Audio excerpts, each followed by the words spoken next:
Listo, ahora sí. Doy inicio ahora sí a la charla. Ahora ya terminé de configurar todo.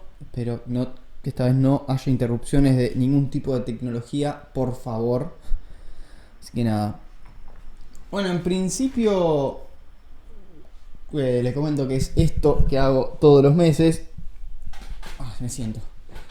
Básicamente, ¿qué tal? Los saludo, para mientras que se vayan sumando las personas.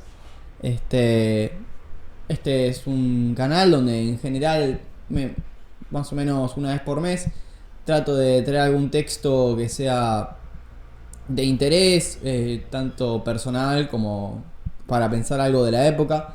En este caso voy a hablar sobre un texto de un autor que me gusta mucho, que se llama Walter Benjamin. Se llama Sobre el concepto de historia, a veces también traducido como tesis sobre la filosofía de la historia, para el caso es lo mismo.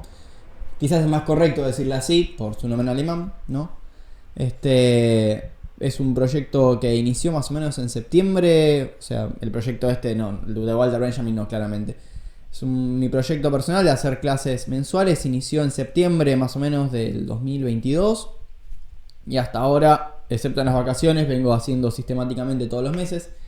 Justo la semana pasada no lo hice por una cuestión de que era Semana Santa y que nada, era Pascuas y preferí pasarlos para este fin de semana.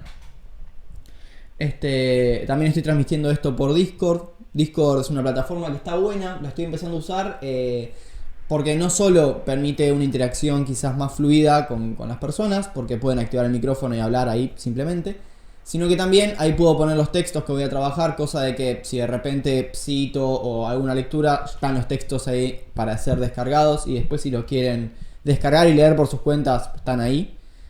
Trato de tenerlo actualizado. También tengo un canal de YouTube porque estas charlas, cuando las hago, las grabo y después, bueno, las subo ahí a la plataforma de YouTube. Voy a acomodar la cámara, justamente la que graba. Ahí, listo. Enfoca mejor, perfecto. Y nada, la estoy transmitiendo por Discord e Instagram. Y por último, ya no robo más tiempo de presentación del proyecto este. Tengo un cafecito en el cual si de repente les interesa el contenido, si dicen, che, la verdad que me recibió la explicación, merece un aporte, ahí Tuki ponen, donan unos morlacos. Creo que estaban, creo que 200 pesos, no me acuerdo, nunca lo actualicé, pero la realidad es que sirve un montón para motivar y que siga haciendo estos videos. Eso simplemente, creo que no hay nada más de las formalidades. Así que ahora voy a arrancar a hablar de por qué es importante pensar el concepto de historia, también llamado tesis sobre la filosofía de la historia, por qué me pareció interesante traer a Walter Benjamin a charlar este mes. Primero y principal, se habrán dado cuenta, si han recorrido un poco mis redes sociales, que Walter Benjamin es como la cara es literalmente la cara de mis redes sociales. Está en Instagram, que es esta remera, tenemos acá a Walter Benjamin, por si nunca lo vieron, es un señor, se los presento. Y también si lo buscan en mi canal de YouTube, no lo dije al final, es Lucio S. Ahí también va a haber una foto de Walter Benjamin. En el cafecito también está la foto de Walter Benjamin. Y arriba en el banner del cafecito está Walter Benjamin jugando al ajedrez con Bertolt Brecht. Me encanta el autor, es un autor que realmente me gusta. Pero más allá de mi gusto personal, que obviamente influyó bastante en elegir este texto para hoy, ¿no? Es un autor, Walter Benjamin, me parece que da para pensar una banda. Es un autor que realmente te deja pensando no solo por el modo en que tiene de escribir, que es fragmentario, críptico, a veces se pone difícil, pero como que te das cuenta que está transmitiendo algo importante, algo que de otra manera no se podría decir. Porque Walter Benjamin es un filósofo que en general como que va a contracorriente, está siempre por el costado, por así decirlo. Ahora vamos a ver bien por qué. Tanto es así que es difícil encontrarlo en la academia, ¿no? Vamos a ver cómo este texto, tesis sobre la filosofía de la historia, es altamente criticado por sus propios lectores, ¿no? Y por el partido político al cual a él le interesaba, que era el partido marxista, principalmente. Pero también hay otra cuestión más que es importante para señalar de Walter Benjamin, ¿no? que es su ortodoxia, ortodoxia judía a la hora de leer los textos, ¿no? Walter Benjamin, aparte de ser marxista, como acabo de anticipar, es judío ortodoxo, ¿no? Y a priori parece un oxímoron porque tenemos por un lado ¿no? a un Marx que dice que la religión es el opio de los pueblos, y por otro lado este tipo que puede congeniar al judaísmo y al marxismo, ¿no? Y que encima después nos habla de historia y le va a dar un término más, ¿no? ¿Y por qué estoy hablando de todo esto de marxismo y judaísmo?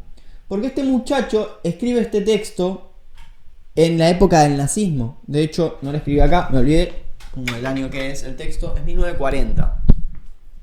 ¿No? 1940. O sea, pleno inicio de Segunda Guerra Mundial, ¿no? Entonces, lo que va a hacer Benjamin es una lectura de la historia que también nos va a servir para pensar nuestro presente, ¿no? Y nuestras maneras de entender la historia, para darnos cuenta que la historia no es solamente quizás ir al colegio y que nos cuenten, San Martín cruzó los Andes y chau, y se terminó ahí, para nada. Walter Benjamin hace un concepto de la historia que va mucho más allá, ¿no? Va a ir a cómo se piensa la historia, no solo al contenido, por así decirlo, sino también al modo en que se narra. Y ese modo en que se narra me parece que es interesante para rescatar en estos días, ¿no? Para pensar cómo pensamos la historia y por qué es importante pensar la historia, ¿no? Que a priori se nos ha parecido como algo que parece que no es interesante, o algo que, bueno, una cuestión de erudición, no sé, o no sé de historia. Pero no, Walter Benjamin va más allá, ¿no? Al tipo, cuando habla de historia, él lee también, obviamente, relaciones de poder. Y cómo esas relaciones de poder también repercuten en el presente, ¿no? ¿Por qué es importante leer la historia o hacer una interpretación de cómo se lee la historia? No para decir, para no cometer los mismos errores. No. Es justamente para correr, o sea, él, ahí donde mete el mesianismo judío, no quiero adelantarme todavía. Pero en esa lectura de la historia más lineal, esta que dije antes de San Martín cruzó los Andes y punto final, el tipo lo que... mirá, donaron en el cafecito, gracias. No, ahí sonó la alarma, justo lo había cambiado hace poco, en fin. Como decía, esta historia lineal hace que hay muchos acontecimientos que no son leídos, no son tenidos en cuenta. Y esos acontecimientos quedan en el olvido. No solo quedan en el olvido, sino también hay personas que quedan en el olvido y personas, ¿sí? Personas que son olvidadas por el discurso de los vencedores. Y son los vencedores que encuentran la historia, y los vencedores deciden cómo contar la historia y cómo legitimar sus prácticas. Y ahí es donde Benjamin va a decir, en el medio del fascismo, en el medio de la Alemania nazi, hay que reinterpretar la historia, ¿no? Ahora vamos a ver cómo lo hace.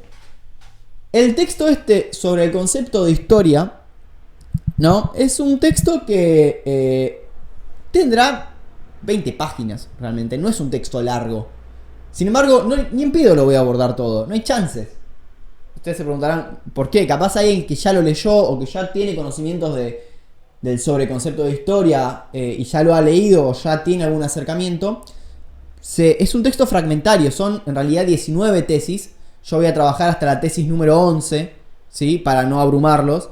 Pero cada tesis está muy condensada, tiene mucho contenido para hablar y muchos guiños que un lector que quizás, o sea, obviamente yo me incluyo en esos lectores, que quizás no tiene esas referencias, se pierden muchas cosas, ¿no? Yo de hecho para leer este texto me compré este otro de Michael Lowy, que se llama Walter Benjamin, Aviso de incendio, ¿no? Lo muestro, aviso de incendio. Vamos a ver por qué el tipo le dice aviso de incendio. Que bueno, este texto me ayudó a leer las tesis de la filosofía y la historia de Benjamin, ¿no? Vamos a hablar entonces, me espero haber hecho una buena introducción de por qué me parece importante pensar la historia. Y ahora vamos a Walter Benjamin, ¿no? Porque como dije es un texto críptico. Les muestro una de las tesis que pienso trabajar, ¿no? Como para que vean que son cortitas, pero que de difícil aprehensión, digamos, rápida, ¿no? Por ejemplo, esta, la número 4, la tesis número 4, que cita Hegel, por ejemplo, dice: buscad primero la comida y vestimenta, que el reino de Dios se os dará luego por sí mismo. La lucha de clases, que no puede escaparse de vista de un historiador educado en Marx, es una lucha por las cosas ásperas y materiales, sin que no existen las cosas finas espirituales, ¿no? Vos le decís eso y decís: chau, este flaco, ¿qué carajo me quiere decir?, ¿no? Pero bueno, vamos a empezar a desglosar me parece, los conocimientos necesarios para poder entender este texto y el impacto que tiene. Primero que nada, me parecería bueno arrancar diferenciando unas dos grandes corrientes de pensamiento con las que trabaja el marxismo, ¿no? Que son el idealismo y el materialismo. Porque va a aparecer 1000 veces la palabra materialismo, así que prefiero decir ahora cuál es la diferencia de materialismo e idealismo.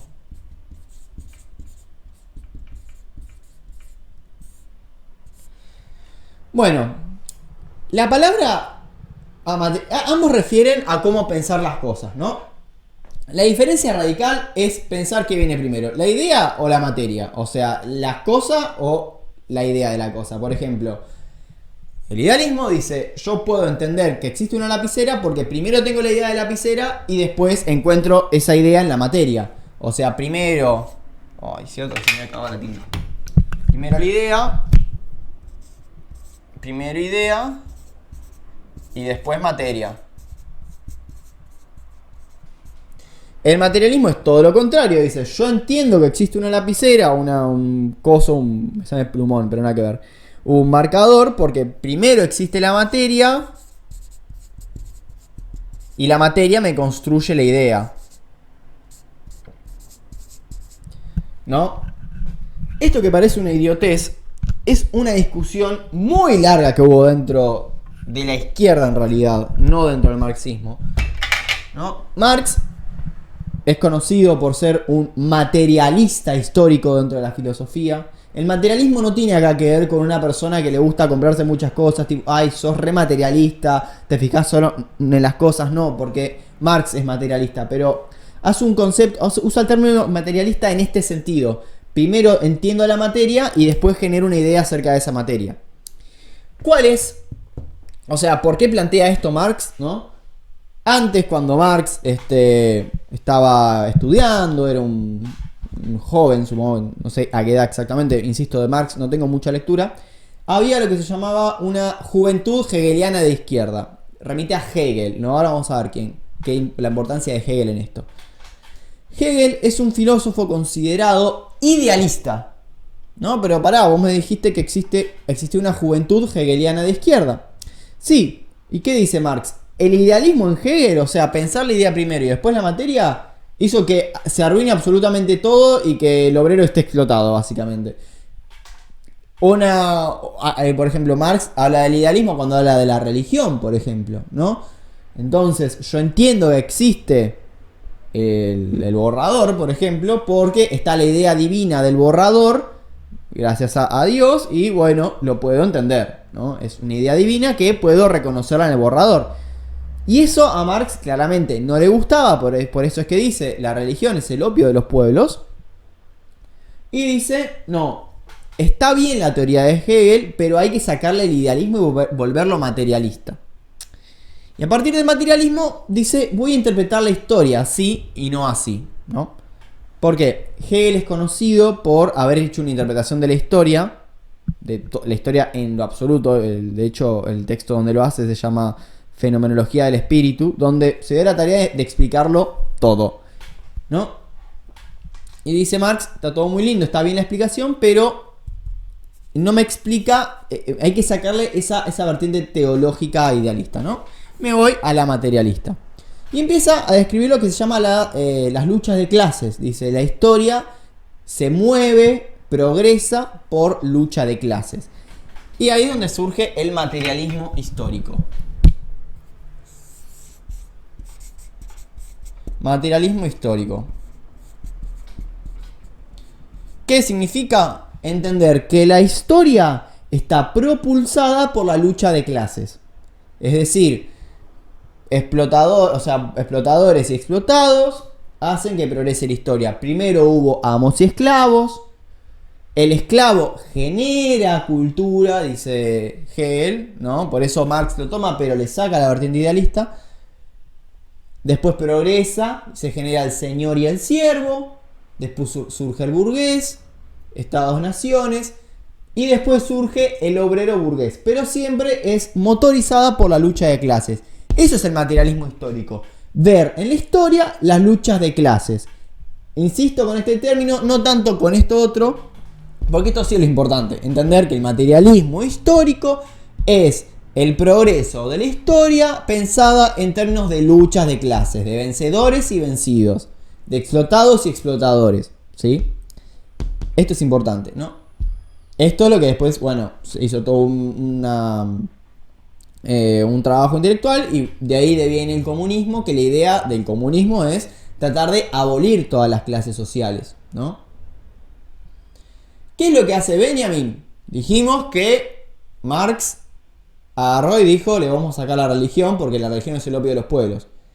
Benjamin agarra y dice, ¿sabes qué? Yo soy judío ortodoxo y me parece que es muy religiosa la lectura que hace Marx. Es extremadamente religiosa.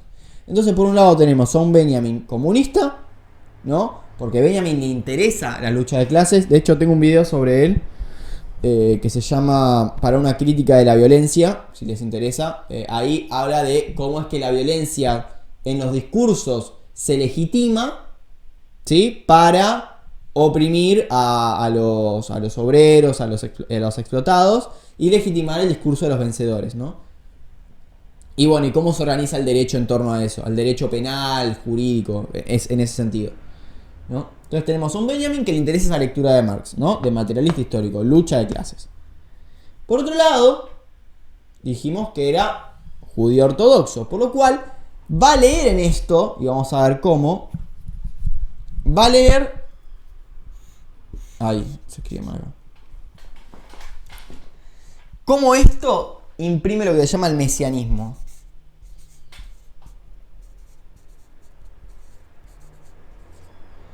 ¿Qué es el mesianismo? Bueno, el mesianismo es pensar que eventualmente va a venir un Mesías, ¿sí? Que va a vencer al anticristo y que nos va a dejar en una situación de vamos a volver al paraíso, ¿no? Y ustedes dirán, che, pará, pero si dijimos que Marx es materialista histórico, odia la religión, ¿cómo es que el tipo Benjamin puede leer el mesianismo dentro de Marx? Y Marx, el marxismo promete, después de la lucha de clases va a venir, lógicamente viene el comunismo y el comunismo nos va a liberar, ¿no? Encuentra esa lectura de cómo algo de la teología judía, de eso del mesianismo, ese momento de gloria, va a venir después de la lucha de clases, ¿no? Medio flashero, pero vamos a ver cómo continúa, ¿no? Estas dos corrientes, pero encima se le complica aún más, la complica aún más a Benjamin, porque le interesa una corriente específica que se llama el romanticismo alemán, o romanticismo también, ¿no? Pero capaz estoy medio dando vueltas, perdón, pido disculpas, pero quería primero situar estas tres corrientes y después cómo confluyen en el autor Benjamin. Romanticismo.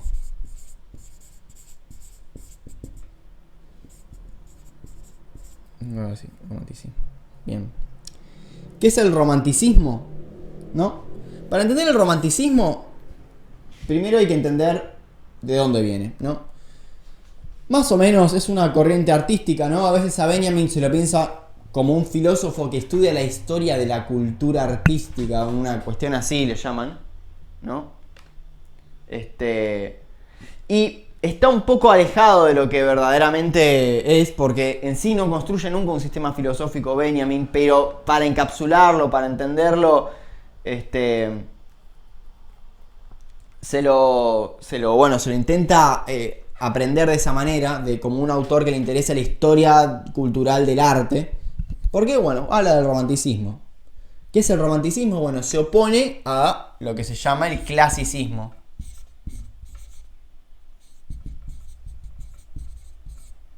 Clasicismo, ¿no? ¿Qué es el clasicismo?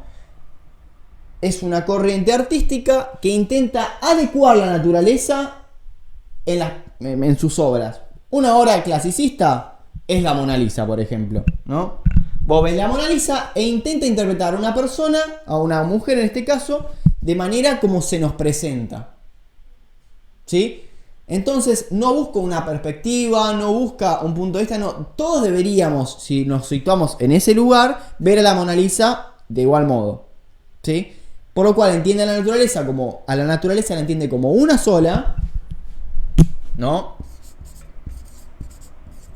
Naturaleza es una sola, ¿sí? Entiende también que con la racionalidad se puede aprenderla, la idea de la razón, ¿no? Un filósofo que es más o menos de esta época es Kant, ¿no? O sea, no se podría como decir que Kant es clasicista porque no es artista Kant, pero sí es de esa época, ¿no? Porque es una época donde había una preponderancia de la razón, intentar racionalizar todo. Había que desmitificar el mundo de la religión, ¿no? ¿Por qué? Como dije varias veces en este canal, hablando de la Ilustración, cómo es que la caída del muro de Versalles, la caída del rey de Versalles, cuando lo matan, ¿no? Y se instaura la democracia y demás, el surgimiento de Estados-Nación, cómo es que las personas intentan quitarse de encima la religión y pensar interpretarla en las vistas de un cientificismo, de una razón, ¿no? Que permita controlar la naturaleza. Entonces, para eso la naturaleza tenía que ser una sola, etc. El romanticismo viene después del clasicismo. El romanticismo dice, se nos fue la mano con este pensamiento del clasicismo. Porque hemos perdido muchas cuestiones que venían, muchas cuestiones de lo humano en esa razón. Ya, imagínense que en la época del clasicismo se inventó lo que se llama la estadística, que no es más ni menos que una política de Estado. La palabra Estado y estadística comparten raíz etimológica. La estadística era un modo que tenía el Estado de controlar su población. Entonces notaban el romanticismo que el clasicismo en esa época hacía que las personas pierdan singularidad, porque ya no era una persona singular con, no sé, con cierta relación a Dios, qué sé yo. No, ahora es un ejemplar de la población, ¿no? Y eso el romanticismo intenta rescatarlo. Pero el romanticismo agrega algo más, que no es solamente, ay, bueno, vamos a hacernos todos los singulares y chau. No, para nada. Agrega pesimismo, ¿no? Perdón que estoy como medio engripado. Agrega lo que se llama el pesimismo. Es fundamental hablar de pesimismo cuando estemos hablando de Benjamin. Pesimismo. ¿Por qué? Porque el romanticismo dice, mientras que el clasicismo piensa, la ciencia nos va a sacar del apremio de la naturaleza y entonces con la razón vamos a poder ser mejores personas, la ilustración y etcétera. El romanticismo dice, no, la verdad que antes estábamos mejores, porque ahora las personas somos todas iguales, todos homogéneos, ¿no? Y antes estábamos mejor. Por eso a veces se piensa que el romanticismo en relación a lo romántico, ay, qué romántico, qué amoroso. No, porque está como ese anhelo en el romántico. Hay una pintura famosa del romanticismo que es el hombre en las nubes, ¿no? El tipo que está de espaldas, mirando así, toda una cuestión con las nubes, ¿no? Ese pensamiento de mirando a la nada. Y bueno, eso es bastante el romanticismo. Y a Benjamin le interesa, ¿no? Esta cuestión de agarrar este pesimismo del romanticismo. ¿Sí? Un autor que lee bastante Benjamin dentro de esta corriente es Baudelaire. Un autor romántico de la época romántica. ¿Por qué? Porque el tipo, Baudelaire, un poeta, también llamado poeta maldito, ahora vamos a ver por qué. Baudelaire denunciaba en Francia cómo es que la tecnificación capitalista hacía que las personas se aceleren a un nivel que generaba cansancio, tedio, se llamaba el spleen, ese concepto. Y mostraba cómo es que el París tecnificado, que quería buscar el progreso, en realidad estaba homogeneizando a la población, dejándole una peor calidad de vida, generando más pobreza, ¿no? Por eso es pesimista Baudelaire. Y Benjamin le interesa muchísimo a este autor. Ahora, ¿no? Volviendo a Benjamin. Dijimos que el tipo era marxista, era judío ortodoxo y era romanticista. ¿Cómo carajo el tipo hace una unión de las tres corrientes que parecen muy diversas en un solo texto que es el concepto de historia? ¿Sí?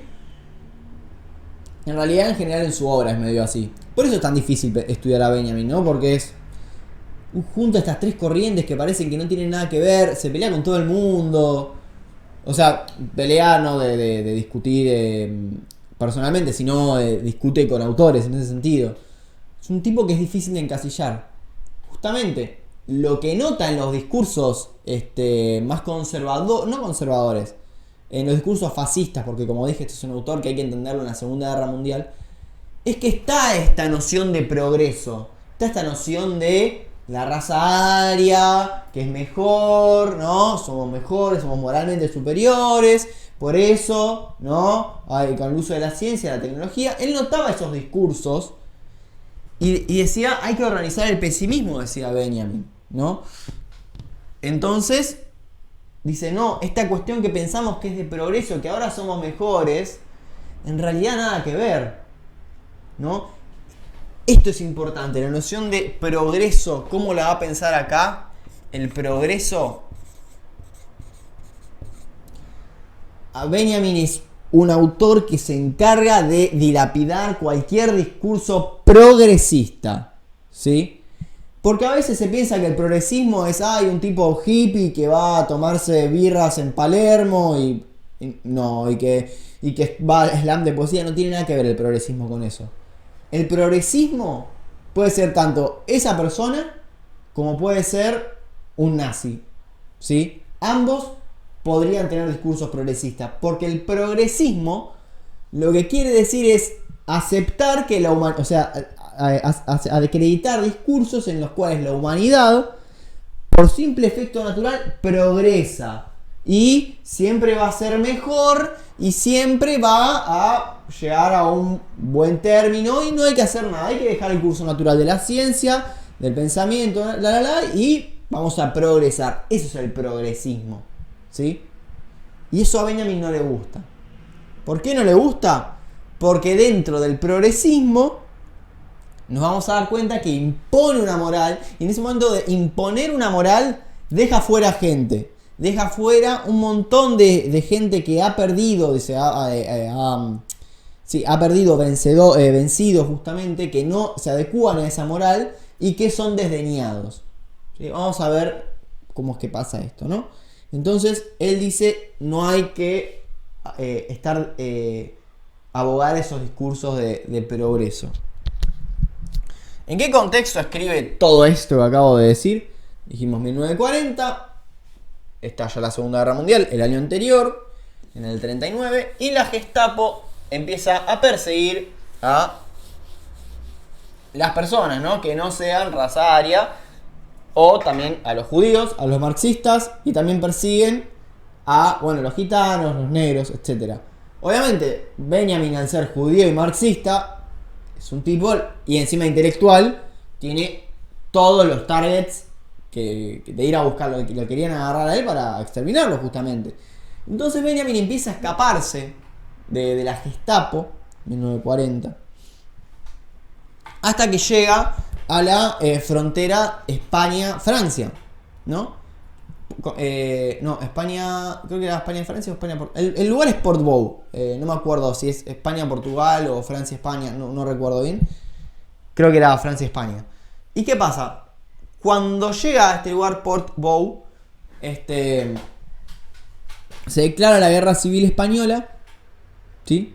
Se declara la Guerra Civil Española y el tipo no le queda otra que dice, ahí me salvaron, perdón. No le queda otra que decir, che, no puedo cruzar la frontera, y si no puedo cruzar la frontera me voy a morir acá, ¿no? Me van a matar, me van a encontrar la Gestapo y me van a matar. Entonces, ¿qué hace Benjamin? Escribe este texto sobre el concepto de historia y se suicida, porque prefiere morirse él antes que lo mate la Gestapo, ¿sí? No contento con eso, al otro día se levanta la guerra civil española y se abre la frontera. Entonces, quedó con una muerte, la verdad, un trago amargo para los que nos gusta leer a Benjamin, porque el tipo, si esperaba un día, el chabón se salvaba. Y no. El tipo decidió suicidarse y dejándonos este texto. Que este texto no estaba pensado para ser publicado. Se lo dio a su esposa para que se lo dé a sus amigos, entre ellos Theodor Adorno, al cual también le dediqué un video, a él y a su amigo Horkheimer. Hicieron el texto Dialéctica de la Ilustración, que toma mucho del concepto de historia de Benjamin, ¿no? Así que bueno. Y el tipo, nada, escribió tesis que después, más adelante, al principio no fueron muy recepcionadas, pero más o menos a la altura del 60, en el 49, Theodor Adorno decide publicarlas en un diario de lo que se llama la Escuela de Frankfurt, ¿no? A veces se lo piensa. La Escuela de Frankfurt es una escuela filosófica marxista que también no está de acuerdo con la idea de progreso, al igual que Benjamin. Creo que también han leído bastante, han tomado bastante de Benjamin para estar en desacuerdo con la noción de progreso. Pero bueno, deciden publicar en una de sus revistas las tesis sobre la filosofía de la historia. Al principio no tiene mucho éxito, pero después se empieza a leer mucho a Benjamin y hay muchos lectores que les interesa a ver qué es lo que quiso decir este tipo acá. Así que bueno, sin más dilación, yo creo que podría estar ya arrancando, ¿no? Con la primera tesis, que dice así. A ver, primero voy a poner acá. Tuki.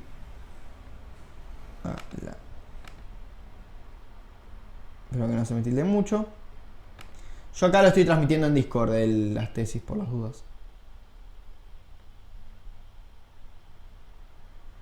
Primera tesis, ¿no? Como yo les dije, es interesante hacer la distinción entre materialismo e idealismo, porque ahora van a ver cómo arranca la primera tesis de la filosofía de la historia. Dice: es notorio que ha existido, según se dice, un autómata construido de tal manera que resultaba capaz de replicar a cada jugada de un ajedrecista con otra jugada contraria que le aseguraba ganar la partida. Un muñeco trajeado a la turca, en la boca una pipa de narguile, las pipas, creo que eran así finitas, igual voy a mostrar, se sentaba al tablero apoyado sobre una mesa espaciosa. Un sistema de espejos despertaba la ilusión de que esta mesa era transparente por todos sus lados. En realidad, se sentaba dentro un enano jorobado, que era un maestro en el juego del ajedrez, y que guiaba mediante hilos la mano del muñeco. Podemos imaginarnos un equivalente de este aparato a la filosofía. Siempre tendrá que ganar el muñeco que llamamos materialismo histórico. Podrá vérselas sin más con cualquiera si toma a su servicio a la teología, que, como es sabido, es hoy pequeña y fea y no debe dejarse ver en modo alguno. Ustedes, insisto, capaz han intentado leer esto y dicen: arrancan con el enano jorobado, o sea, el muñeco, después el enano jorobado, después materialismo histórico, después teología. ¿Qué carajo es esto? Bueno, como dije anteriormente, los marxistas están muy en desacuerdo de la teología y todo lo que tiene que ver con el pensamiento más espiritual, ¿no? De hecho, si de repente hay alguien que le interesa la psicología, un gran psicólogo ruso era Vygotsky, que cuando piensa el concepto de zona de desarrollo próximo, piensa cómo es que las herramientas materiales interactúan con el niño, ¿sí? Pero también cómo es que el símbolo, o sea, el lenguaje, etcétera, algo que se escapa de la materia, también interactúa en eso. Pero esa cuestión que se escapa de la materia, como el tipo estaba escribiendo dentro del estado stalinista, de Stalin decía: no, vos no me vas a publicar estos textos porque no sos materialista.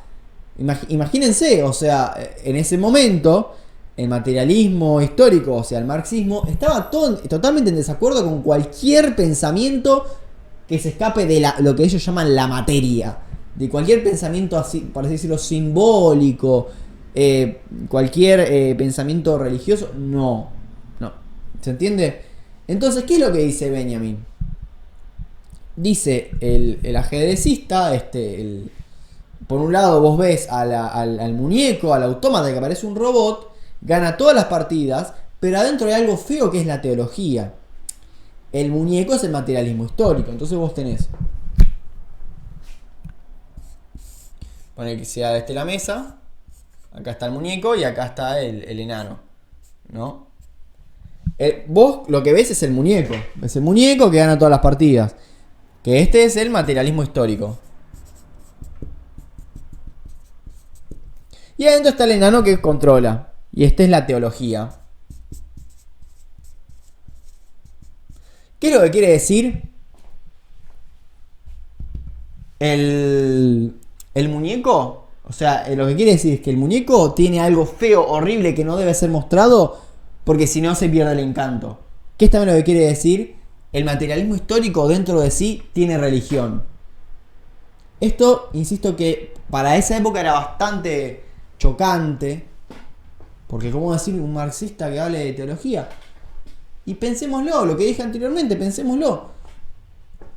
Tenemos a un Marx que dice leer la historia de manera progresiva de lucha de clases y que eventualmente vamos a llegar al paraíso y que eventualmente vamos a llegar a un estado sin lucha de clases justo, un ideal de justicia. Y eso Benjamin lo lee como teología, ¿sí? Eso Benjamin dice, es una promesa mesiánica, ¿sí? El Mesías que va a venir y nos va a liberar de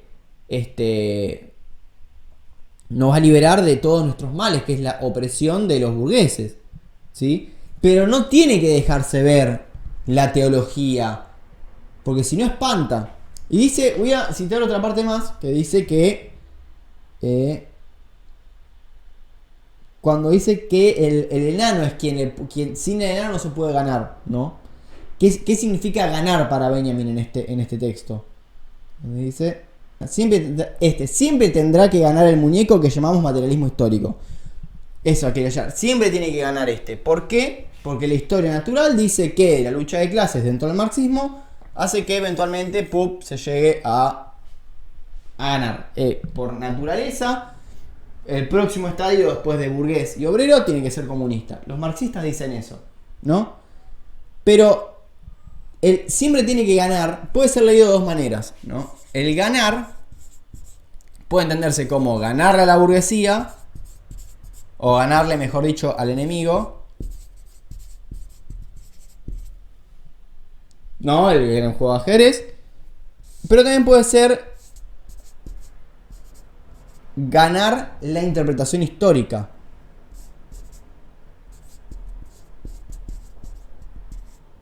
En ese sentido lo está pensando Benjamin. En una victoria no solo contra el oponente, que es la burguesía o el fascismo, también el fascismo más preponderantemente acá, sino también ganar el discurso histórico. ¿Por qué le interesa ganar a Benjamin el discurso histórico? Voy a ver si me queda algo por decir, si no paso a la tesis 2, que ahí se ve, me parece, un poco mejor, que es esto de ganarle a la historia, ¿no? al enemigo de la historia. Bueno, voy a la tesis 2. Parece que no me queda nada. Dice, tesis número 2. Entre las peculiaridades más dignas de mención del temple humano, dice Lotz. ¿Quién carajo es Lotz? Esperen un toque. Cuenta, a más de tanto egoísmo particular, la general falta de envidia del presente respecto del futuro. Esta reflexión nos lleva a pensar que la imagen de felicidad que albergamos se halla enteramente teñida por el tiempo en la que alguna vez, de una vez por todas, nos ha relegado el decurso de nuestra existencia.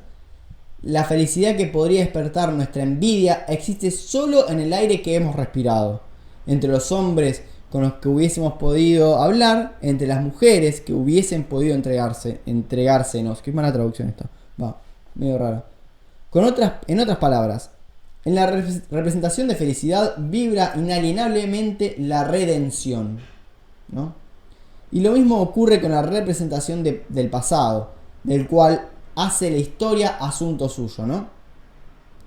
El pasado lleva consigo un índice temporal mediante el cual queda remitido a la redención. existe una cita secreta entre las generaciones que fueron y la nuestra. Y como cada generación que vivió antes que nosotros nos ha dado una débil fuerza mesiánica, acá dice flaca, pero débil fuerza mesiánica, sobre la que el pasado exige derechos. No se debe despachar esta exigencia a la ligera. Algo sabe de ello el materialismo histórico, ¿no?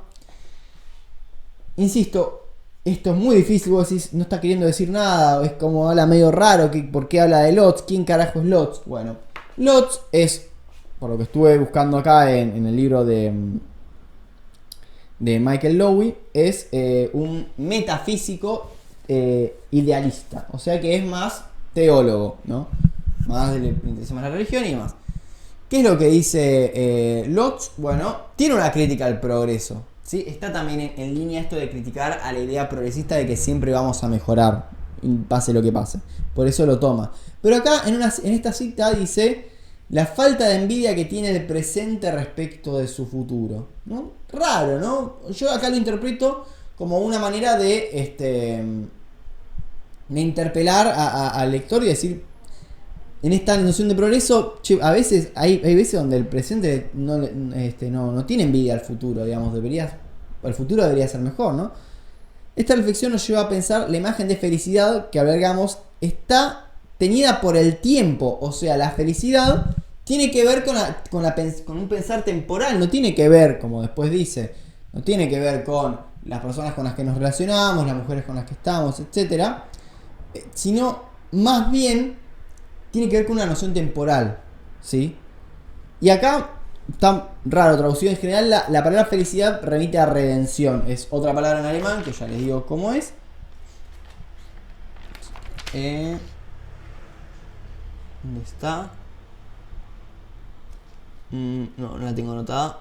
Bueno, pues la buscaré en el libro de Michael Lowy. Remite a la redención. ¿Qué es la redención para Benjamin? Bueno, redimir se entiende que es quitarle las culpas a alguien. Eso es redimir. Vos te redimís cuando se quitan las culpas. ¿De qué culpa está hablando Benjamin, no?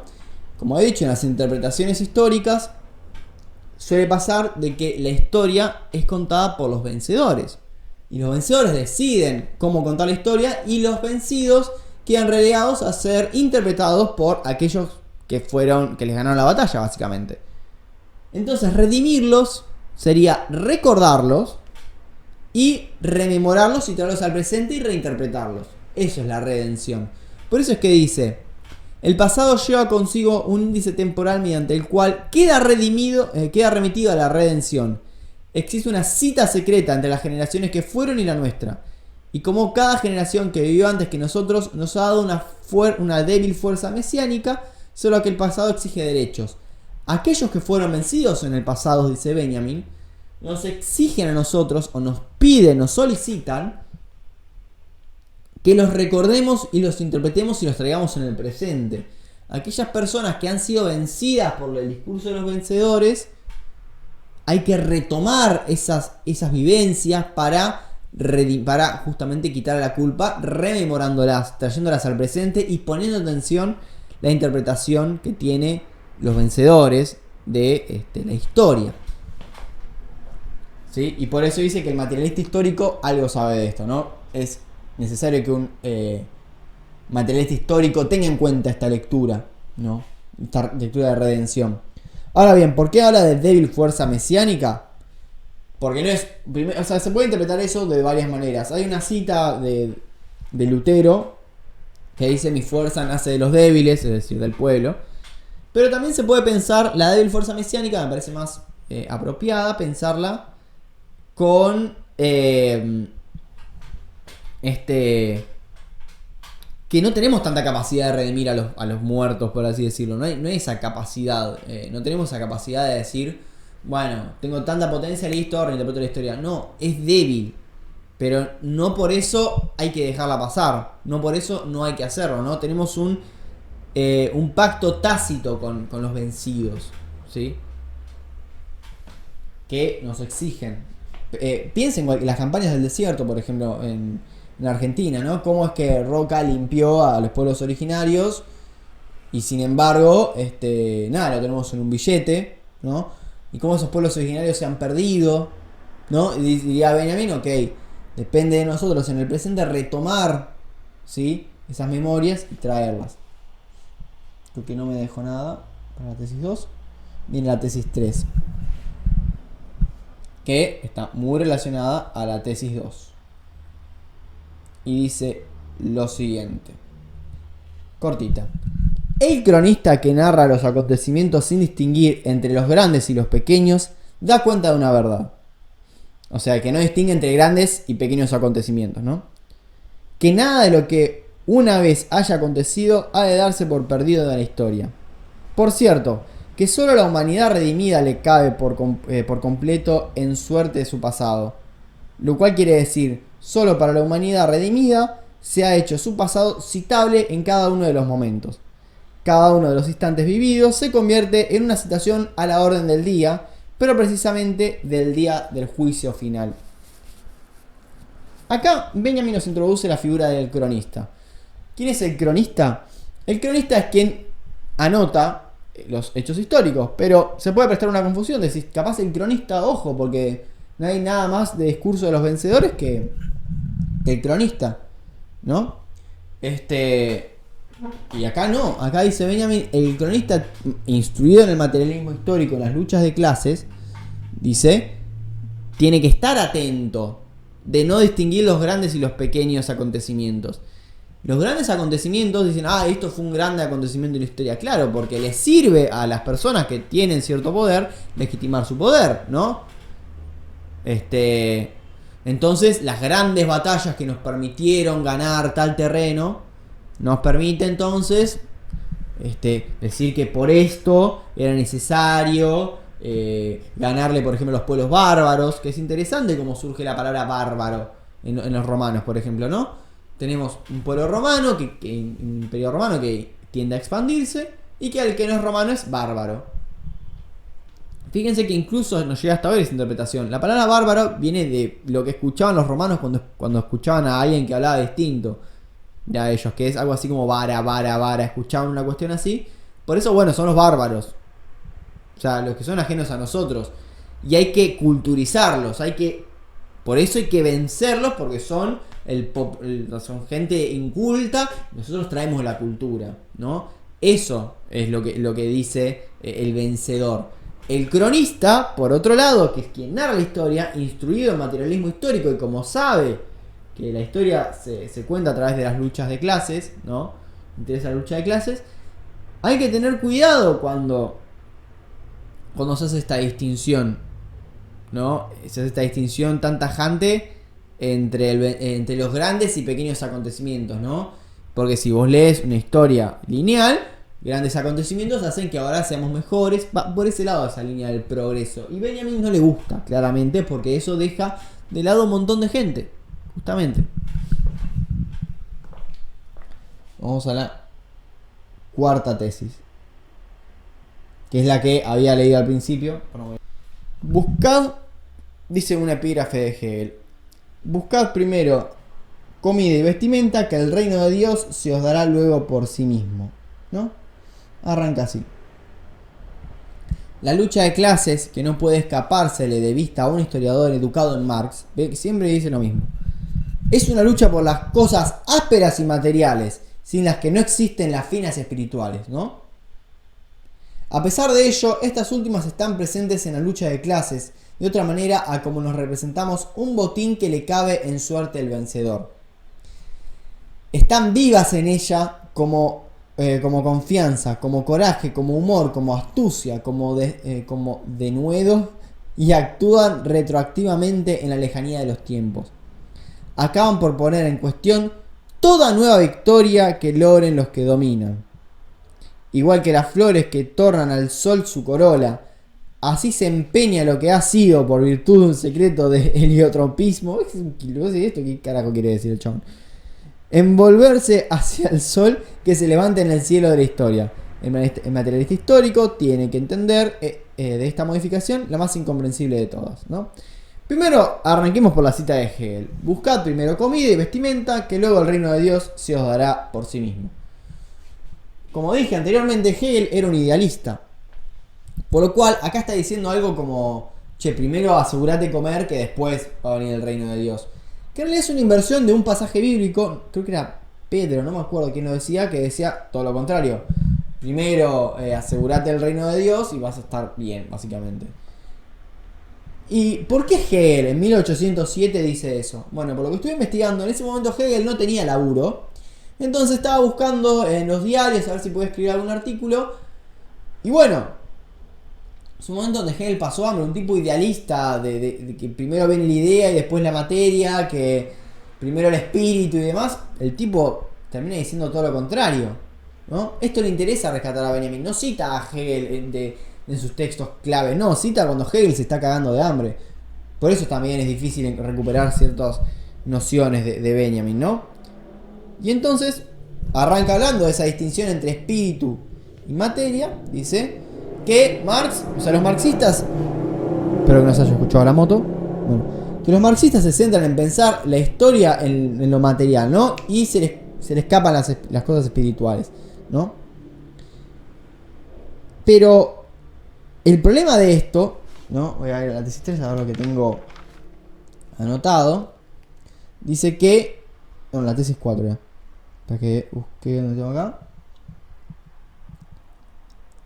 Sí, el leer de esta manera, dice Benjamin, de esta manera de pensar solamente lo material y dejar de lado lo espiritual, es también una manera de sesgar y dejar a otras personas relegadas, por así decirlo. Un ejemplo es el que traje de Vygotsky, por ejemplo, ¿no? Un tipo que hizo una interpretación muy interesante sobre el juego en el niño y sin embargo tener esta cuestión de no, vos para progresar tenés que pensar de manera materialista, el tipo lo sacaron, básicamente, no le interesaban que siga investigando, ¿sí? Y después hace una interpretación acá de las flores, el sol, ¿no? Lo voy a leer de vuelta, dice, acá van a poner en cuestión toda nueva victoria que logren los que dominan. Igual las flores que toman al sol su corola, así empeña lo que ha sido por virtud de un secreto heliotropismo. ¿Qué significa esto? Acá habla de un dicho marxista que hablaba del sol de la revolución que nos ilumina los campos, ¿no? Pero este sol marxista, el que habla Benjamin, lo que termina sucediendo es que se piensa en el presente y el presente para el futuro. Y a Benjamin no le interesa eso. Le interesa cómo es que también se puede, a partir del pasado, se interpreta el presente.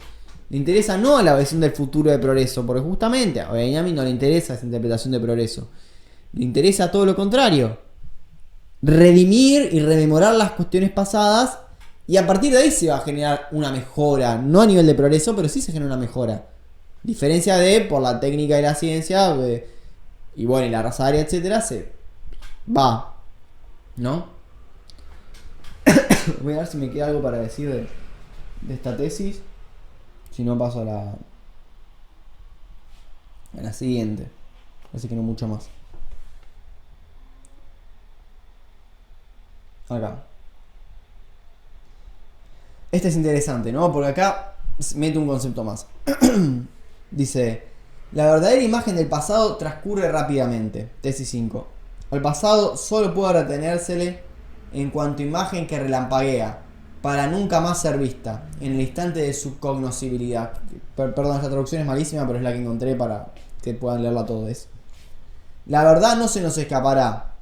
Esta frase, que procede de Gottfried Keller, designa el lugar preciso en el que el materialismo histórico atraviesa la imagen del pasado, que amenaza desaparecer con cada presente que no se reconozca mentado en ella. Y hay una frase entre paréntesis que dice: la buena nueva que el historiador anhelante aporta al pasado, viene de una boca que quizás en el mismo instante de abrirse al vacío. Está re mal traducido, pues ahora voy a leer que es una traducción un poco más correcta. Ahí está, la buena noticia que trae jadeante el historiógrafo del pasado: sale una boca que, acaso en el momento mismo de abrirse, ya habla en el vacío. ¿Qué es lo que dice acá? Bueno, acá cita una frase errada, ¿no? Dice, la verdad no se nos escapará. Es la frase de Keller, pero en realidad no la dijo Keller, la dijo Dostoyevsky y los hermanos Karamazov. Nada que ver. ¿Por qué está queriendo decir esto Benjamin? ¿Por qué citó mal a este chabón? ¿Qué, se equivocó? Para nada. Dice, lo que quiere decir Benjamin está peleándose con el pensamiento de ese historicismo que dice la historia está todo y el historiador tiene que ir a buscarla y bueno, la verdad la historia no se nos va a escapar, ¿no? Y está ahí esperando a que nosotros la develemos. Nada que ver, dice Benjamin. La verdad no se nos escapará, dice, porque eso es lo que piensa el historiador más progresista en términos de Benjamin, ¿no? En términos de pensar la ciencia como progreso y demás. Dice, no, el pasado no se nos presenta así esperando sentadito para que nosotros lo investiguemos, no. Dice, el pasado relampaguea, es una imagen fugaz que tenemos que estar atentos para agarrarla. No está esperándonos, ¿sí? Y la verdad se nos escapa si pensamos justamente que la verdad no se nos escapará, ¿sí? De hecho, está peleando. Bueno, justamente quiero señalar esto: que se está peleando con toda esa gente que incluso después cita a la propia historia y dice, ay, que la historia me juzgue. O usa frases como a la historia como una redentora, como no redentora, bueno, tiene que redimir, como una como capaz de juzgar, ¿no? Como que la verdad está en la historia y es la capaz de juzgarnos, ¿sí? Y Benjamin dice, no es que la historia por sí sola juzga y tiene la verdad. No, nada más lejos de la realidad. La historia está construida con relatos de vencedores, por lo cual quienes imponen la justicia en la historia son los vencedores. Y esa justicia es justamente injusta porque deja a los vencidos de lado y ellos son a quienes se les aplica la injusticia, ¿sí? Por eso esta cuestión de la verdad no se nos escapará es interesante. Hacer ese juego que en realidad es de otro autor, porque si la verdad se nos escapa si no estamos atentos a redimir a las personas del pasado. Porque esa cuestión también es ética, ¿no? ¿Cómo entiende la ética Benjamin? Perdón que hable de esto. Justamente la ética remite a que hay personas víctimas en el pasado. Y que con esta débil fuerza mesiánica que tenemos en el presente, tenemos que traerlas, rememorarlas. Todos esos anhelos que traían a estas personas para, ¿no? Para poder redimirlas y darles un lugar y que no queden trabadas por la historia. ¿Sí? Vamos a la tesis número 6. Que tiene que ver con esta cuestión que de la verdad no se nos escapará. Dice, articular históricamente lo pasado no significa conocerlo tal como verdaderamente ha sido. Significa adueñarse de un recuerdo tal y como relumbra en el instante de un peligro, ¿no? El materialismo histórico se incumbe fijar la imagen del pasado tal y como se le presenta de improviso al sujeto histórico en el instante del peligro. El peligro amenaza tanto al patrimonio, la tradición, como a los que lo reciben. En ambos casos es uno y el mismo. Presentarse a ser instrumento de la clase dominante. Me parece que acá Benjamin, o sea, en esta tesis Benjamin sube bastante el tono. En toda época ha de intentarse arrancar la tradición al respectivo conformismo que está a punto de subyugarla. El Mesías no viene únicamente como redentor, viene como vencedor del anticristo. El don de encender en lo pasado la chispa de esperanza solo es inherente al historiador que está penetrado de lo siguiente.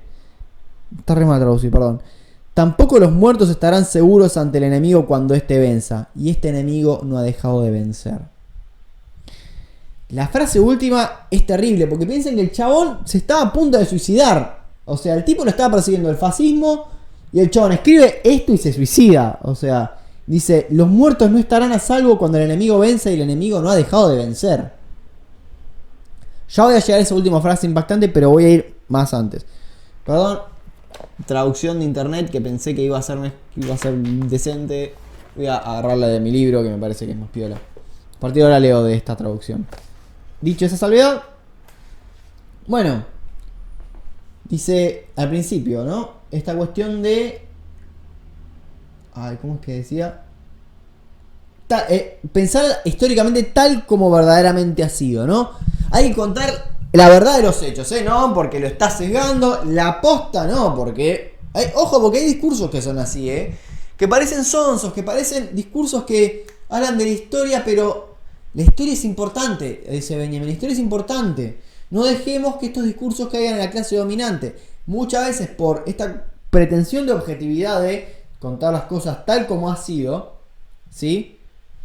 Significa darle lugar a esas clases dominantes para que interpreten la historia y que sigan perpetuando la opresión a los pueblos, a los oprimidos, ¿no? Voy a la tesis 6. Ahí está. Y significa adueñarse de un recuerdo tal como relampaguea en un instante de peligro. ¿Por qué relampaguea? Dice. Insisto, porque es un destello como se nos aparece en la historia, ¿no? Dice, el materialismo histórico entonces trata de retener una imagen del pasado como ella se presenta de forma inesperada. No es esperado, por así decirlo. No es que estamos esperando a leer el pasado, parece. Ante el sujeto histórico en el instante de peligro. El peligro amenaza tanto al acervo de la tradición como a sus receptores. Que cuando dice, para ambos el peligro es uno y el mismo, convertirse en instrumento de la clase dominante, ¿no? Que la historia sea leída por los dominadores.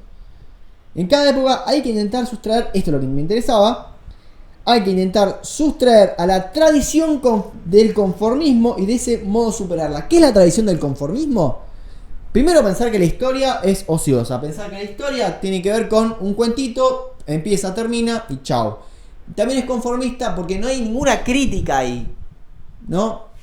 No hay ninguna crítica en decir, bueno, la historia es así, pasó tal evento que fue, no sé, fue un evento que la verdad que histórico, etcétera, y eso permitió el avance de otra cuestión, y bueno, es conformista porque la siguiente pregunta es, bueno, ¿por qué estás destacando estos eventos y no estos otros? ¿Por qué te parece interesante para la lectura histórica esto y en esto? Y después se puede preguntar, bueno, ¿qué fundamentos tenés para decirlo? Pero Benjamin no va a los fundamentos epistémicos de un discurso u otro. Lo que va es más atrás. Dice, a quitarse ese conformismo de pensar la historia de manera lineal. ¿Sí? Por ejemplo, los pueblos originarios se me ocurre que es donde más se puede ver.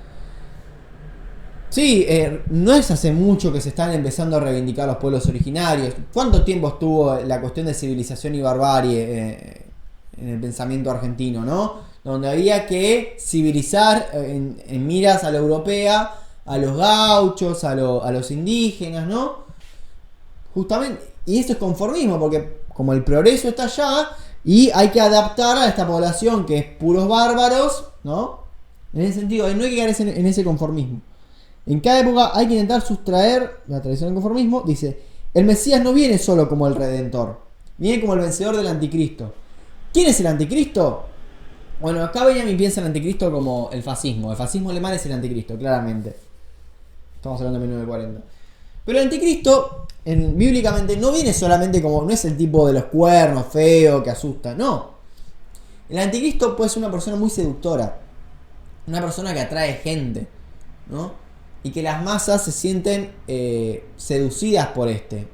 Ese es el verdadero anticristo. No es alguien que al todos le temen, apareció el diablo. No, nada que ver. El anticristo eso va por otro lado, ¿sí? Y el Mesías no es solamente quien redime, sino quien va y le gana al anticristo. Así que si nos remitimos a esta partida de ajedrez, perdón, me estoy dando cuenta que no estoy usando el pizarrón. Nos remitimos a esta partida de ajedrez, ¿sí? El ganar es ganar al anticristo y ganar la interpretación histórica para redimir. Es redimir y ganar al anticristo. ¿Por qué le interesa esto?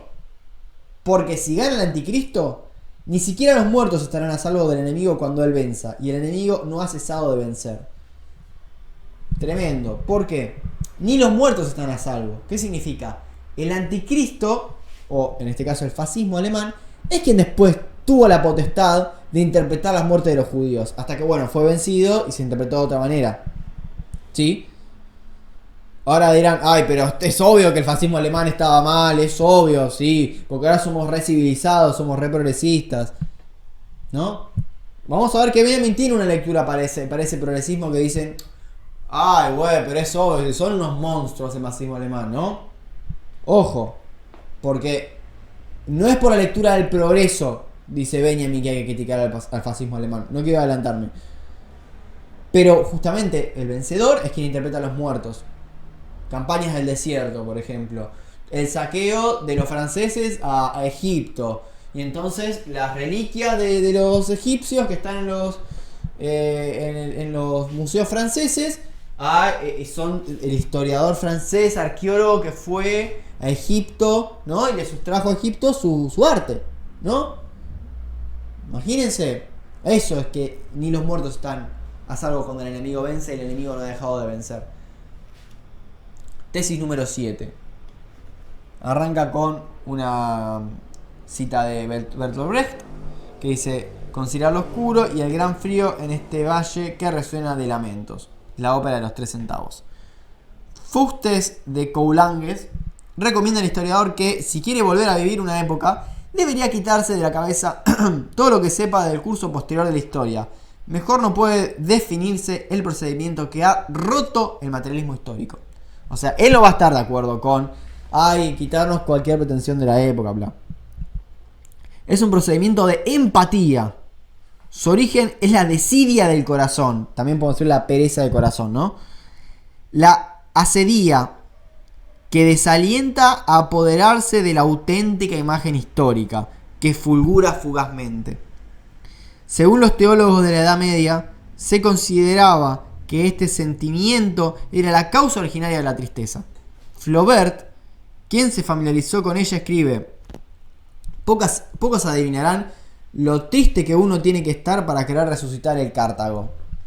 Ya vamos a ver qué carajo es el Cartago, ¿no? La naturaleza de esta tristeza será más nítida si se plantea la pregunta de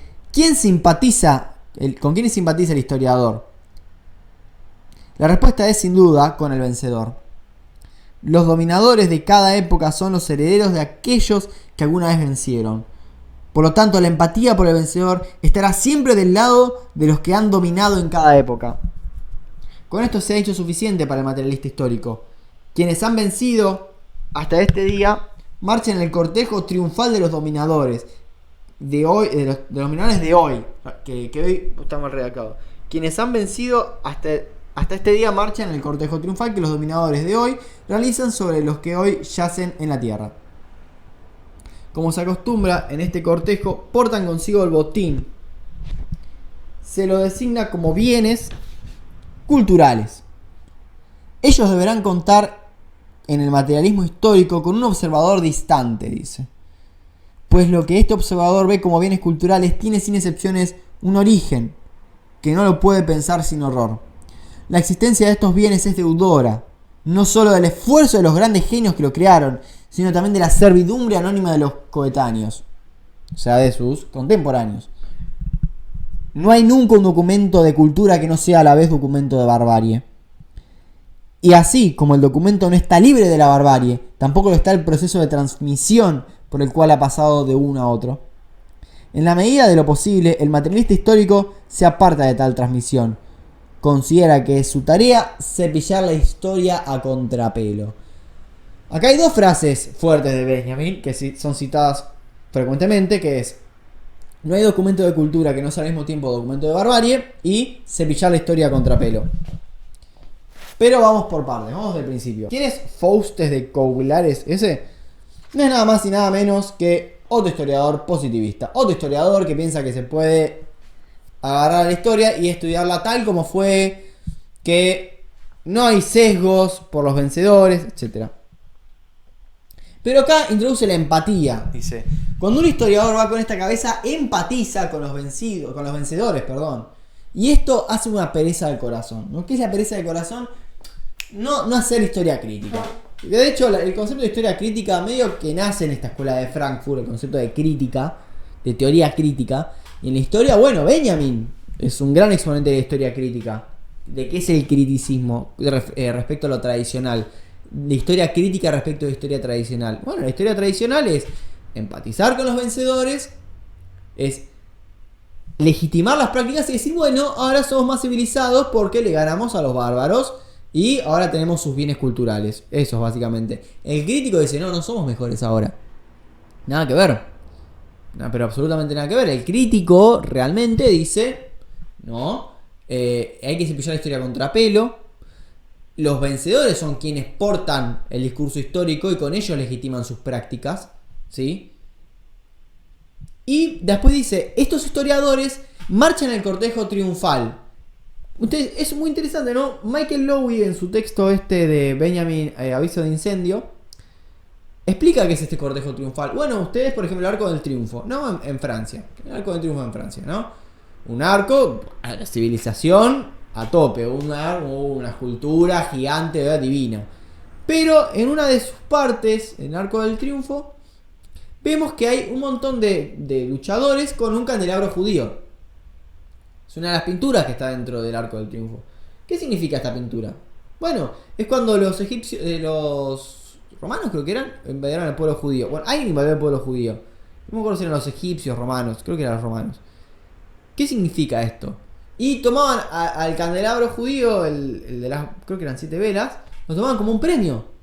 Algo de cultura, ¿sí? Un premio, un botín de guerra. Y entonces el historiador dice, qué capo, trajeron la civilización, dice el historiador. Dice, no hay documento de cultura sin que sea al mismo tiempo documento de barbarie.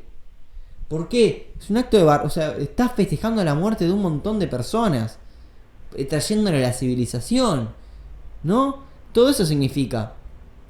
Entonces no hay que estar, seguir la historia. No hay que hacer crítica a historia para poder redimir a esas personas del pasado. Y por eso trae el Mesías en el marxismo, ¿sí? Y este pesimismo en el romanticismo que dije anteriormente, porque no está de acuerdo con esta lectura progresista de la historia, ¿sí? No quiero llover sobre mojado, pero bueno, en todos los discursos históricos en los cuales se legitiman prácticas, ¿no? De que ahora estamos mejor que antes. O sea, en muchas cuestiones sí, pero quiero llegar al punto donde empieza a criticar al progresismo antifascista, que a mí me parece que es lo más que puede llegar a interpelar un poco más, creo. Tesis número 8, pero creo que no me olvidé nada de la tesis 7. La tradición de los oprimidos nos enseña que el estado de excepción en el que vivimos es regla, ¿sí?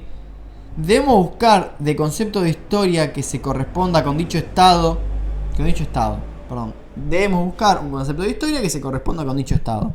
Será nuestra tarea entonces promover el verdadero estado de excepción y, a través de ello, posicionarnos mejor en la lucha contra el fascismo. Ahí ya lo dice directamente. La posibilidad de éxito del fascismo se basa en que los enemigos lo enfrentan en nombre del progreso como norma histórica. Llegué a lo que quería.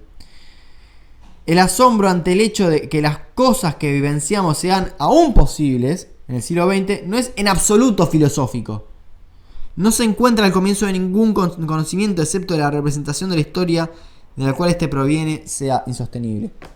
¿Qué dice acá? Acá es donde Benjamin se discute con aquellas lecturas progresistas de izquierda que dicen, pasa que somos muy civilizados. A Alemania no le va a agarrar el fascismo.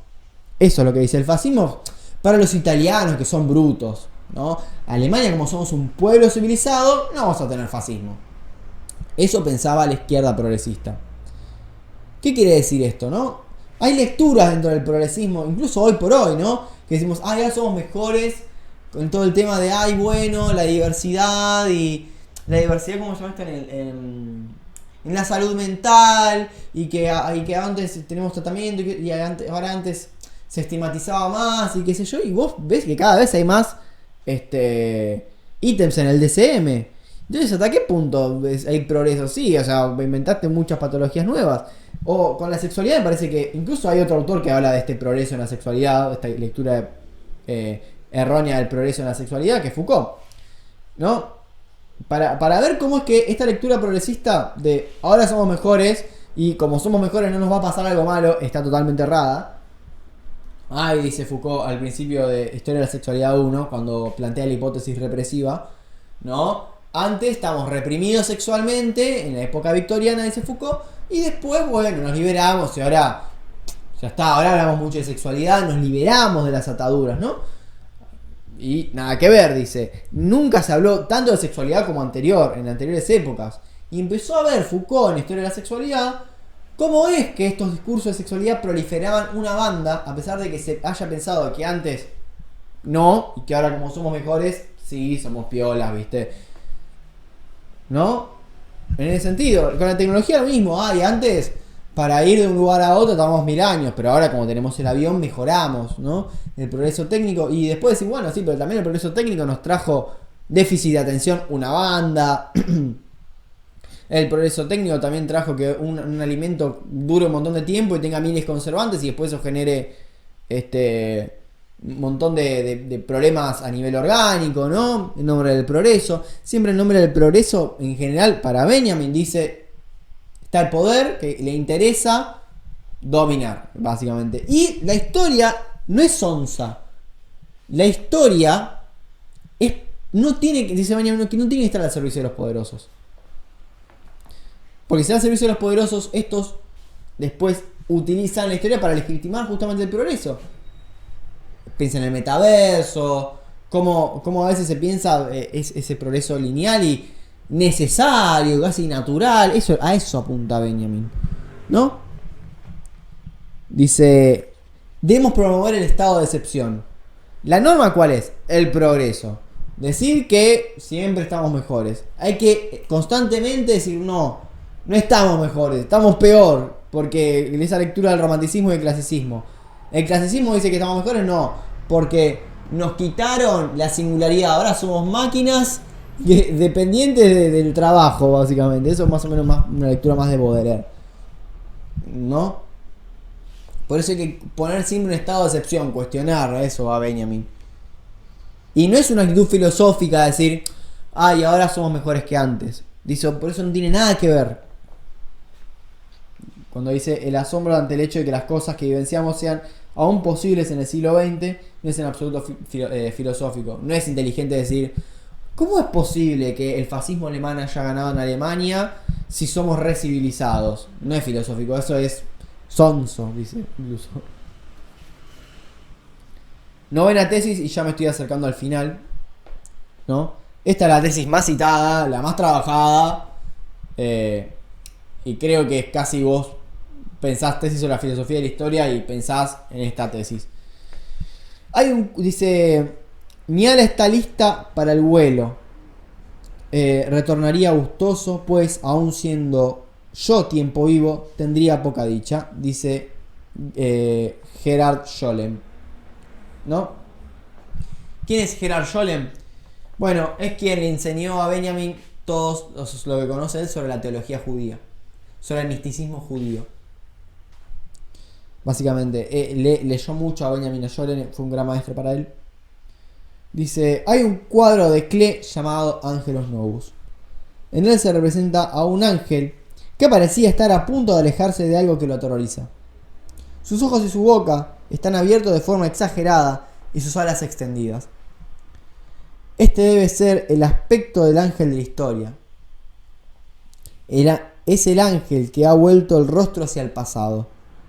Donde a nosotros se nos aparece una cadena de acontecimientos, él ve una única catástrofe que constantemente amontona ruinas sobre ruinas, arrojándolas a sus pies. El ángel querría detenerse, despertar a los muertos y reunir lo destrozado.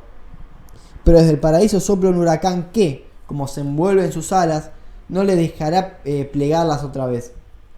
Esta tempestad arrastra al ángel irresistiblemente hacia el futuro, que le da la espalda, mientras el cúmulo de ruinas crece ante él de tierra al cielo. Este huracán es lo que nosotros llamamos progreso. El concepto, esta tesis de la historia es como medio encierra, dice Michael Lowy, encierra el mensaje de Benjamin, ¿no?, que quiere transmitir en su texto. Tenemos el Angelus Novus, el ángel de la historia, ¿no?, que es un cuadro amarillo, vamos a verlo con los ojos desorbitados. Incluso vos ves el cuadro y no se te ocurre nada de esto. Claramente Benjamin vio un ángel y proyectó en él todas sus ideas. No sé si Paul Klee estaba pensando en eso. Era Paul Klee, ¿no? Sí, Klee, simplemente. No sé si estaba pensando en eso. El punto es que Benjamin sí. ¿Qué es lo que dice Benjamin? Usa la metáfora del ángel de la historia. Que cuando mira hacia atrás, el ángel de la historia ve solo ruinas. Y hay una tempestad que lo empuja hacia adelante, hacia el progreso. Y lo único que ve, no ve progreso, ve cúmulo de ruinas. Ruinas arriba de ruinas. ¿Sí? Y el ángel quiere redimir, arreglar algo de esas ruinas, pero el huracán lo lleva hacia adelante. Y ese huracán es el progreso. El progreso nos empuja constantemente. El progreso nos empuja constantemente a ir hacia adelante, ¿no? Y este progreso que nos empuja hacia adelante hace que no pensemos, ¿no?, en estas cuestiones, a ver quiénes fueron los vencidos en la historia que están acumulando ruinas y que no pueden hablar, ¿no? Hay una frase dentro del feminismo que me parece muy interesante, que es somos las hermanas de aquellas que no tienen voz, o somos la voz de aquellas que perdieron la voz. ¿Qué significa esto? ¿No? Darle voz a aquellos que perdieron, que están vencidos y acumulan ruinas y ruinas. Hay en el texto, por ejemplo, el malestar de la cultura, me parece que ahí se puede ver el tema de las ruinas, porque cuando empieza, hay una parte donde encima Freud lo usa como ejemplo, empieza a ver cómo es que se construyen las ciudades, y en realidad las ciudades se construyen sobre otras ciudades, y esas otras ciudades quedan en ruinas. Y esas son las ruinas de que, bueno, ahora se construye progreso, básicamente. O piensen, acá en Buenos Aires tenemos la autopista Buenos Aires-La Plata, por ejemplo, ¿no? Está construido alrededor de una villa, o sea, atravesó una villa en nombre del progreso. Y vos decís, sí, la autopista, hace que lleguemos más rápido, qué sé yo. Y bueno, pero hay ruinas alrededor, gente que está vencida, que no tiene voz, ¿no? Que no tiene los recursos, ¿sí? Sin embargo, tiene que pagar el costo de vivir con una autopista al lado. Eso es la ruina y el progreso, a lo que habla Benjamin. Y habla también de tempestad. Bueno, acá la palabra tempestad se lo puede pensar también, ¿no? Como bíblicamente podemos pensarlo. Acá Michael Lowy propone el diluvio, ¿no? Y bueno, acá Michael Lowy me parece interesante cómo es que piensa el infierno y el cielo, ¿no? El diluvio, empieza a hablar ahí, pero dice que el tema de la redención, ¿no? Como dijo, él quiere salvar a esas pobres almas, ¿no? Que no pueden hablar, que han sido vencidas, el ángel de la historia, pero el progreso no lo deja. El infierno claramente es el progreso. El cielo, ¿no?, es para Benjamin un estado comunista, es como más un estado comunista primitivo, ¿no? Para el romanticismo era eso, pasaba eso. Anhelaban un pasado utópico, mítico, ¿no? Que donde antes estábamos mejor, eso es el romanticismo. Y esta idea es la que trae Benjamin. Antes del fascismo, antes de que venga la idea de progreso, la tecnocracia y demás, estábamos bien, ¿sí? Baudelaire dice eso, ¿no? Que lo lee Benjamin. Pero Benjamin acá agarra las sociedades comunitarias, que después, bueno, se volvieron capitalistas y que generaron explotación. Pero la lectura de Michael Lowy del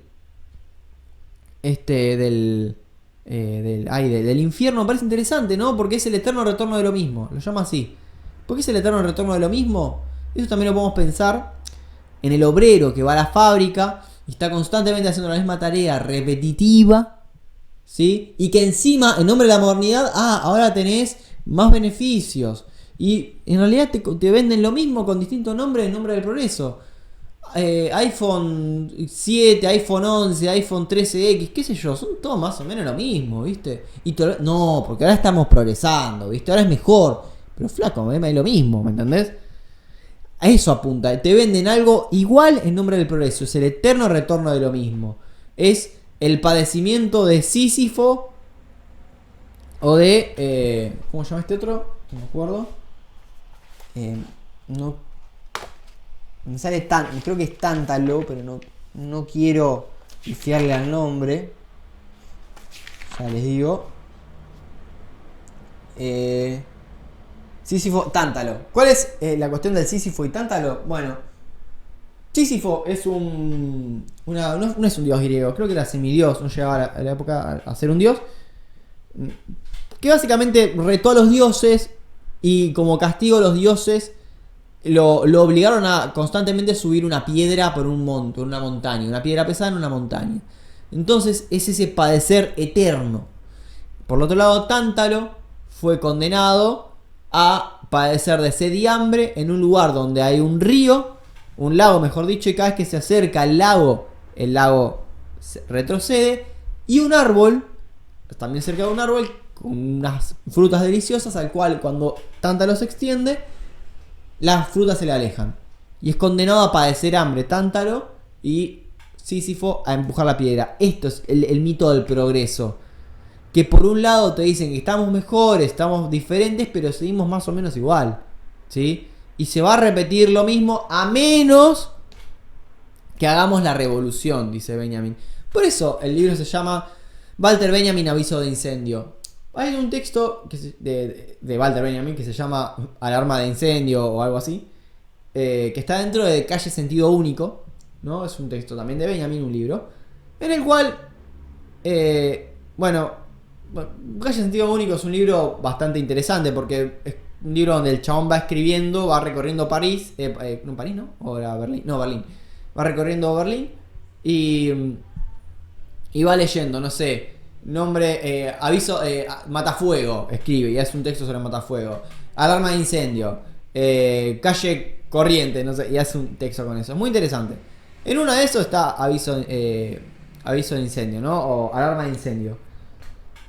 ¿Qué es la alarma de incendio? Bueno, Marx, hay una lectura entre los marxistas que dicen, eventualmente la burguesía se va a destruir, ya sea por la clase proletaria o por los propios, el propio capitalismo va a ser destruido, ¿no? Hay películas también que narran ese hecho.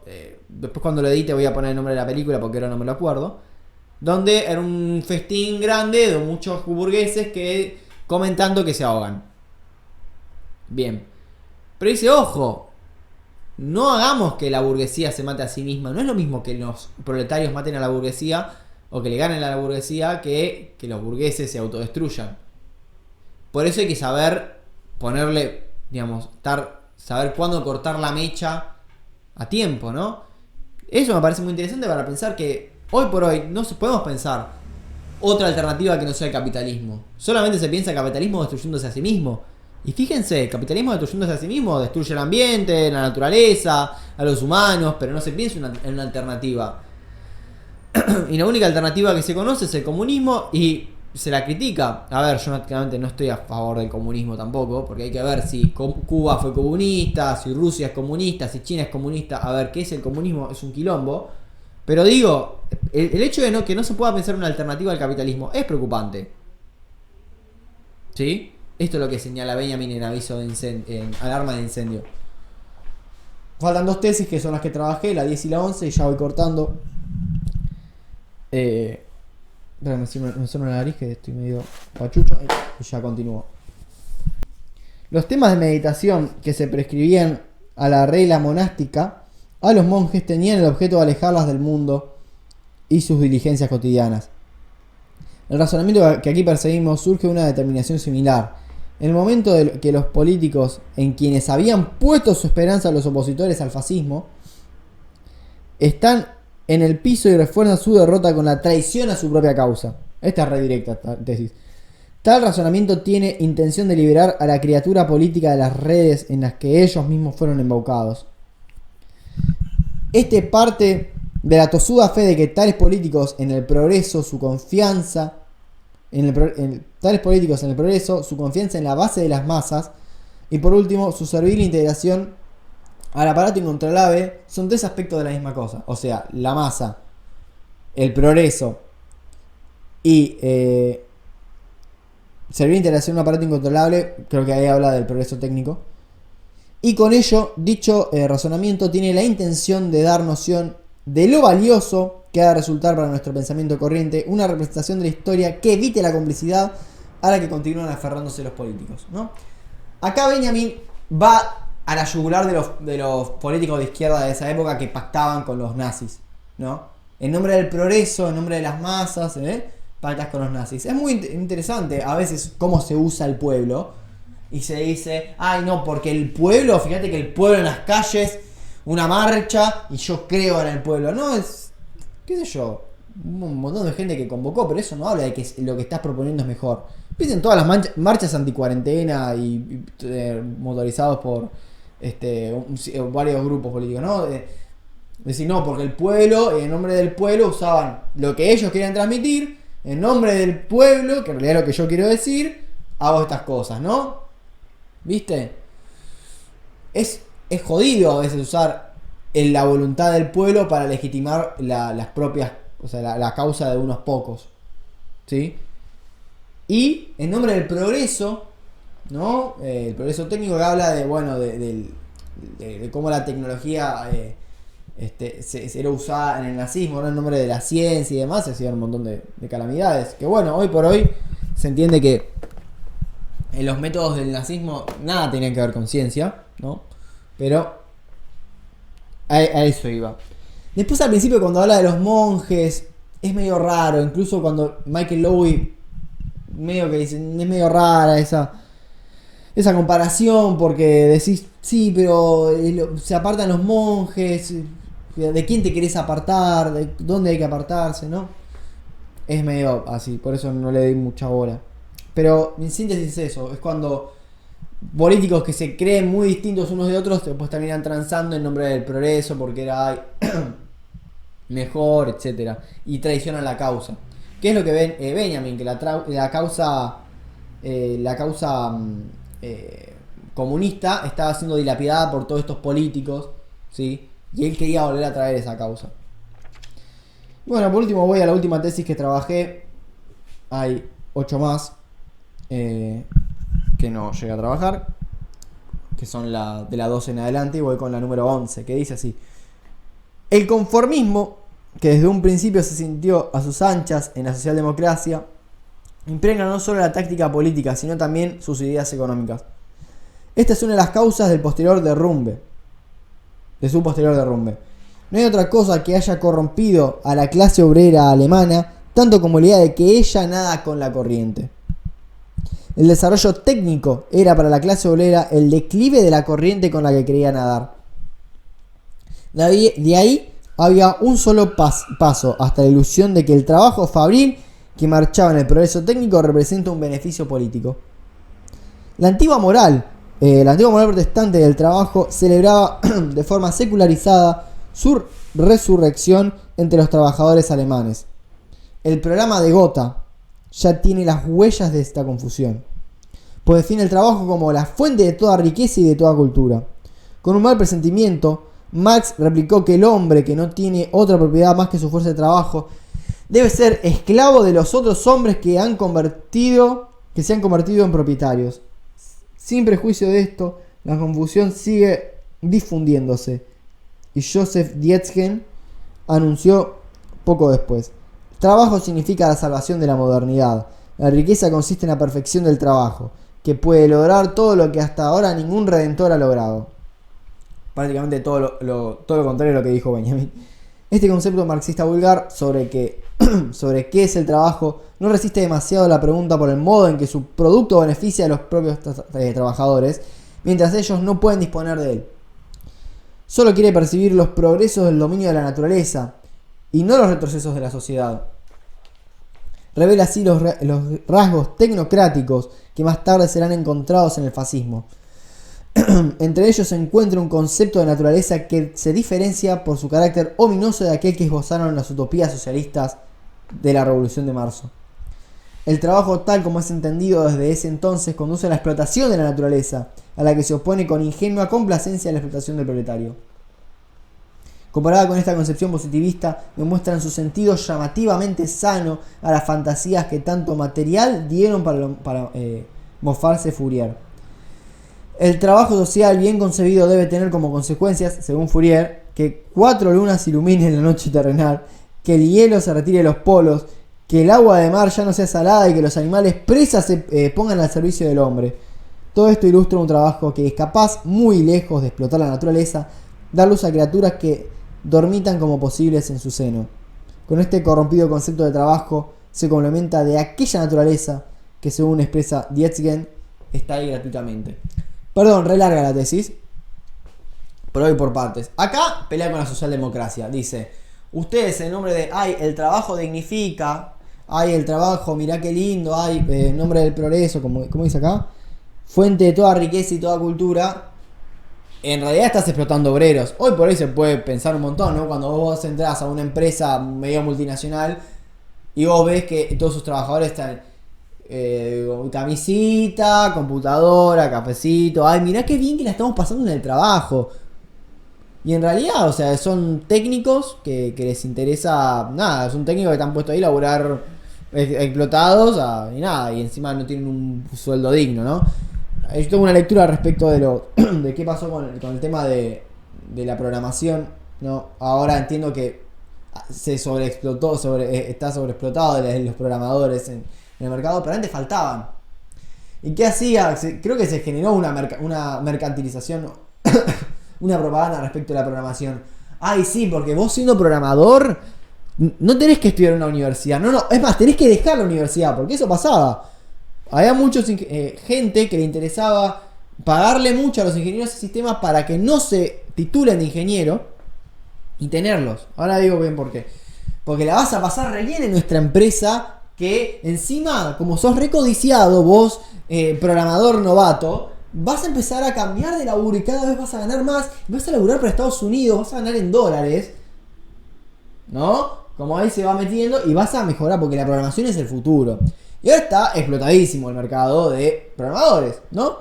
Interesante cómo se hizo propaganda de eso, ¿sí? ¿Y qué es un programador? Vos decís, ay, un programador va a estar constantemente aplicando su ingenio y su lógica. No, es un técnico más. Hablas con programadores y no es que están constantemente, ay, a ver cómo resolver un problema. O sea, sí, resuelven problemas, pero es más técnico, no hay pensamiento, es un trabajo monótono. ¿Sí? Un trabajo monótono, a lo Sísifo, a lo Tántalo. En ese sentido es el progreso. ¿El progreso es eso? ¿No? El trabajo fabril, bueno, se lo ve más directamente. El tipo que constantemente tiene que apretar la tuerca. A los Chaplin, ¿no? En tiempos modernos. Acá es distinto. Pero también te lo venden como algo que está buenísimo, ¿viste? Y dice Benjamin, no, o sea, no seamos boludos. No va por ahí el asunto.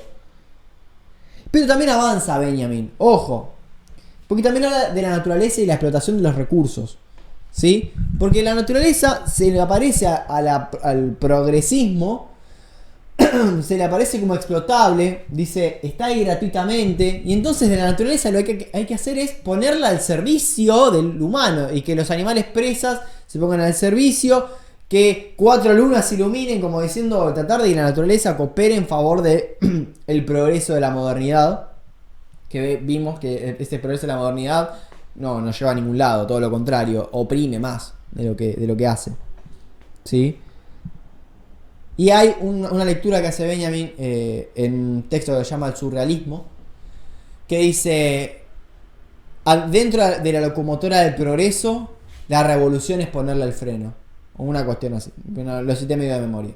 Entonces él piensa en que el pesimismo organizado es ponerle el freno a esa locomotora de progreso que no para de repetir lo mismo en envases distintos, ¿sí? Es la eterna venderte lo mismo con distintos envases, pero es el mismo producto, ¿sí? Y poder frenar eso. Eso es la revolución para Benjamin. ¿Y qué hace esa frenada? Bueno, a todos aquellos que se corren del progreso, qué sé yo, un indígena que tiene una cultura, una relación con la naturaleza que no pasa por tener un celular y demás, ¿no? Ah, ese tipo es un bárbaro, ¿no? Te viste de taparrabo y demás, y vos decís, no, tiene otra relación con la naturaleza que no pasa por explotarle y ponerle al servicio, tiene una relación distinta, que incluso se puede pensar hasta mejor, ¿no? Y no, pero como no habla como nosotros, como expliqué el ejemplo de los bárbaros, que es vara, que eso es lo que escuchaban los romanos, no. Hay que matarlos, hay que civilizarlos. Y eso es lo que Benjamin dice, no es por ahí. Lo que hay que hacer es, todo lo contrario, redimir.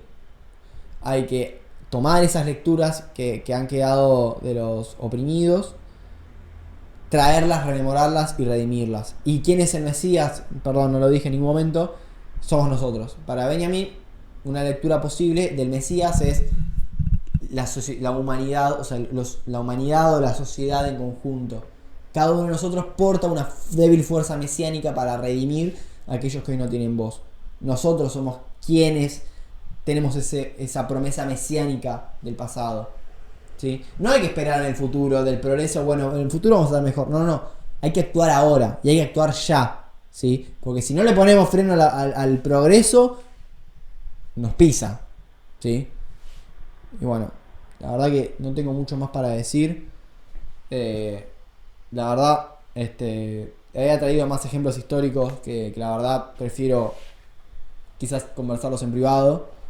Que me parece que hoy las lecturas de historia, la lectura de historia hoy está bastante desdeñada, se la piensa quizás como una materia incluso auxiliar, ¿no? Ahora la historia de la psicología, por ejemplo, en muchas facultades se la piensa como una materia optativa, ¿no? ¿Por qué? La historia es optativa, ¿no? Y bueno, Benjamin dice, no, es sumamente importante porque legitima discursos, la historia legitima regímenes de verdad. En la historia hablan los vencedores y no dejan que los vencidos hablen, básicamente. Así que bueno, no tengo mucho más para decir. Gracias por quedarse hasta el final, quienes se quedaron y quienes lo ven en diferido también. Lo agradezco por darle bola, por prestarle atención. Espero que les haya interesado el texto, si no lo conocían. Espero haberlo hecho bien. Que haya quedado algo de lo que dije claro, ¿no? Es un texto difícil, me costó bastante. Así que nada, nos vemos el siguiente mes. Creo que yo no voy a decir mucho más. Voy a ver si me queda ningún mensaje, creo que no. Le mando un abrazo grande y nos estaremos viendo entonces el mes que viene con otra charla.